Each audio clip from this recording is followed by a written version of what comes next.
केंद्र सरकारने इथेनॉल निर्मितीवर घातलेली बंदी उठवली असून या गळीत हंगामात सिरप आणि बी हेवी मोलॅसिसपासून इथेनॉल निर्मितीवर भर देणार असल्याची घोषणा राजाराम बापू पाटील सहकारी साखर कारखान्याचे अध्यक्ष प्रतीक पाटील यांनी केली आहे। राजाराम बापू इंडोमेंट ट्रस्टच्या माध्यमातून पूर्वीसारखी ऊस उत्पादक सभासदांना दुर्धर आजार तसेच आरआयटीत शिक्षण घेणाऱ्या सभासदांच्या मुलामुलींना आर्थिक सहाय्य सुरू करत असल्याची माहितीही त्यांनी दिली।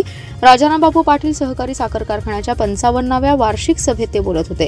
माजी मंत्री जयंत पाटील, राज्य साखर संघाचे अध्यक्ष PR पाटील, राजाराम बापू बँकेचे अध्यक्ष शामराव पाटील, दूध संघाचे अध्यक्ष नेताजी पाटील, शेतकरी संघटनेचे नेते रघुनाथ दादा पाटील प्रामुख्याने उपस्थित होते।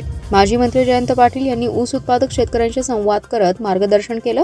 प्रतीक पाटील म्हणाले, आपण पश्चिम महाराष्ट्रातील सहकारी क्षेत्रातील पहिला सौर ऊर्जा प्रकल्प उभा केलाय, त्यापासून विजेची मोठी बचत होणार आहे।